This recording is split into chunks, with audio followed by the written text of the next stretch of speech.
Let me see. Let me go on my settings. See if this has something to do with it. Let me just check it out.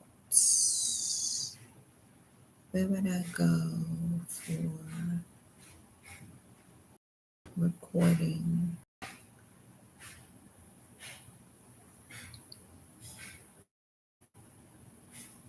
We got about 5 more minutes and then get started with today's topic.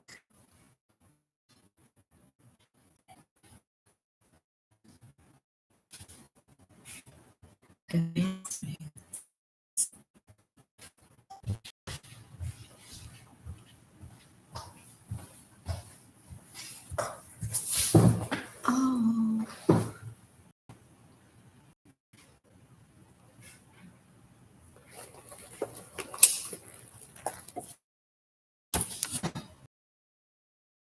Okay, we're gonna get started.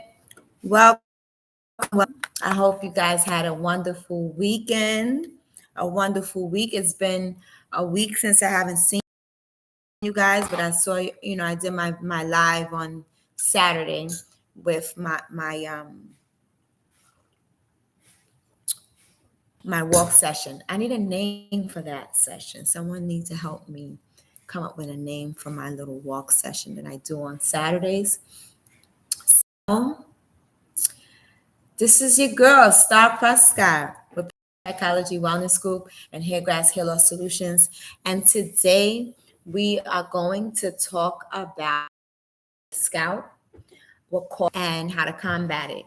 We're also going to take a little dive into poor gut health, okay? Because it is definitely time for people to understand that all disease starts inside of the gut. All disease starts in the gut. So let's get started. What causes inflammatory hair loss? So autoimmune, when your body is have chronic inflammation in the body, you may be experiencing like an autoimmune condition.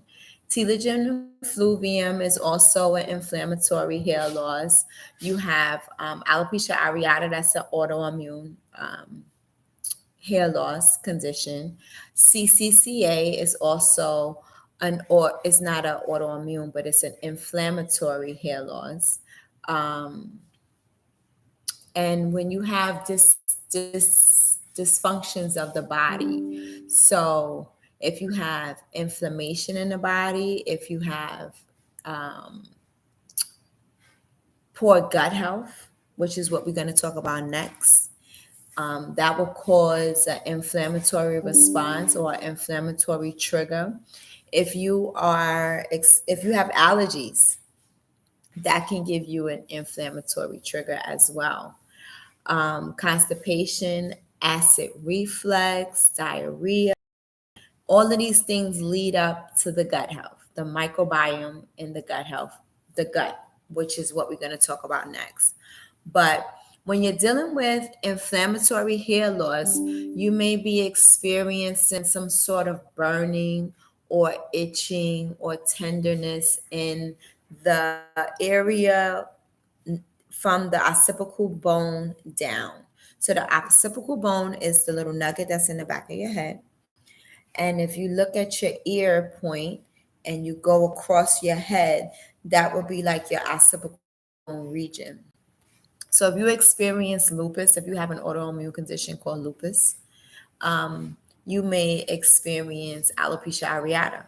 And alopecia areata typically starts in that ear region where I just showed you, from the point of your ear back. Sometimes you'll have patchy hair loss all over, but maybe like your first patch maybe in the back of the head, in that ear region where I was just telling you, in that occipital regional area.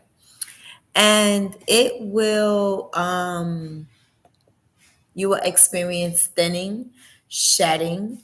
It will be like really diffused. If you do a pull test and you pull your hair from the back and your hair like a lot of strands is coming out, those are signs of inflammatory hair loss. Okay, so your body may be have too much inflammation within it. Chronic inflammation causes autoimmune conditions, thyroid, Hashimoto's, um, Graves' disease, diabetes, arthritis, things of that nature. So the goal is to understand what the root cause of the inflammation is and begin to work on minimizing the inflammation, getting to the root cause and minimizing the inflammation. And how would you minimize the inflammation? You have to work within the gut. So this conversation that we're going to have is going to lead into my next conversation, my next topic, which is poor gut health. What causes poor gut health? An imbalance in the microbiome. The microbiome, it controls a lot of different factors inside of our body. It controls it is connected to so many different things within the entire body system. Not even so many different things. The entire body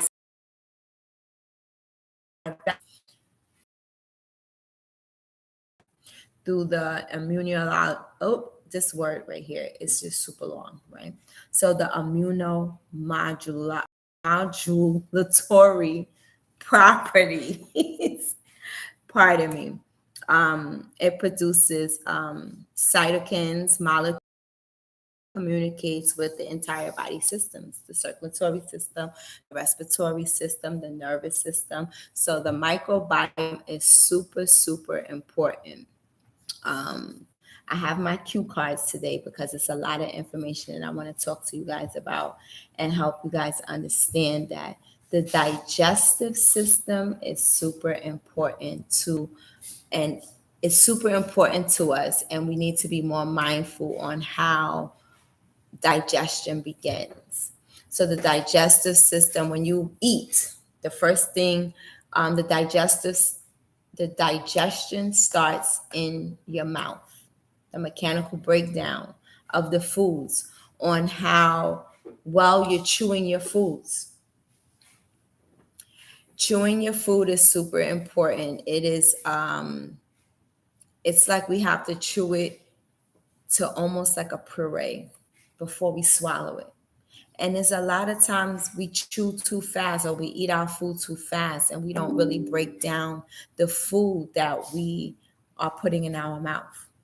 And then when you don't break it down, when it goes down the esophagus and it does this little, this thing to get to the stomach now has a harder time to break it down, especially if you have low stomach acid. If you have low stomach acid, the digestive system is not going to work at an optimum level.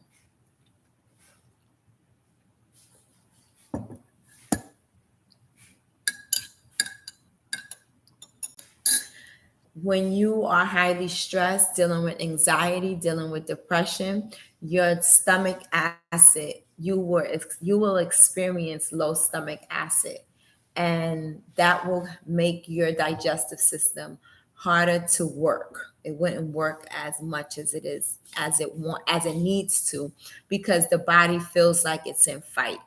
When the body is in fight, our stomach acid is very low. It's very low.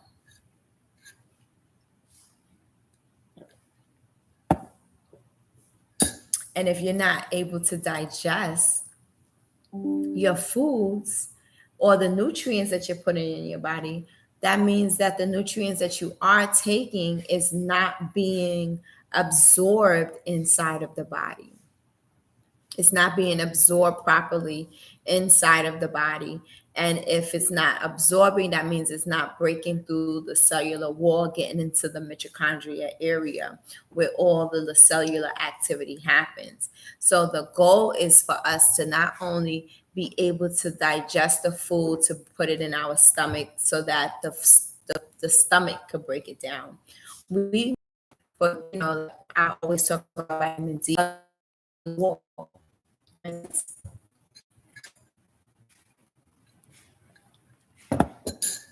What causes inflammation in the gut?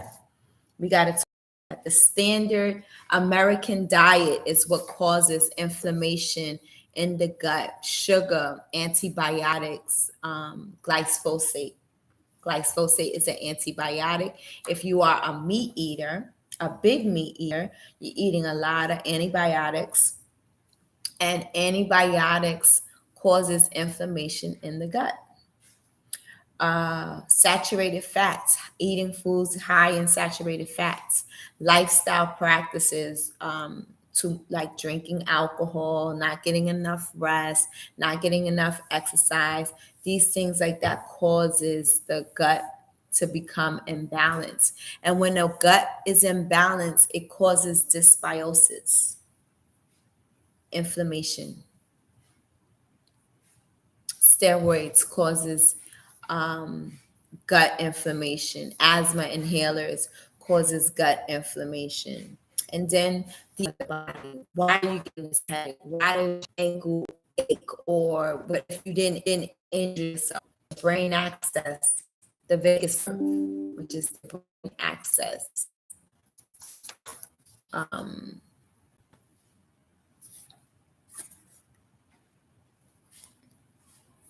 the gut brain access. I want to make sure I had that right. The gut brain access, where the vagus nerve travels all the way into the gut. So when this is why it's like super important for us to like really manage our moods and really practice wusain.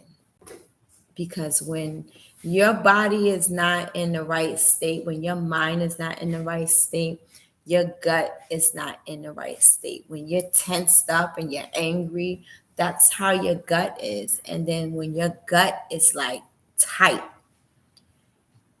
it stops the mobility in the body. It stops blood from flowing. It constricts the mobility in the gut. So you're not able to move your bowels properly. And what happens when you're not able to move your bowels on the regular basis is about putting inside our bodies, because it's no more, it's real talk.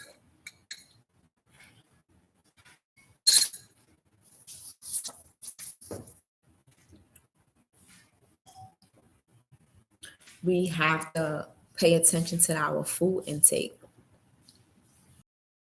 How are you moving your bowels? How much are you moving your bowels? Is your bowel movement once a day? Are you eating 3 and 4 times a day and you only getting one bowel movement? When you move your bowels, are you moving like really voiding?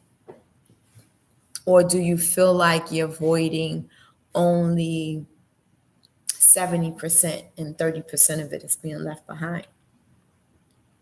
And if that's the case, that 30% that's being left behind, it's still that by the next day or the day after, and you're still moving in that manner, you're building up constipation.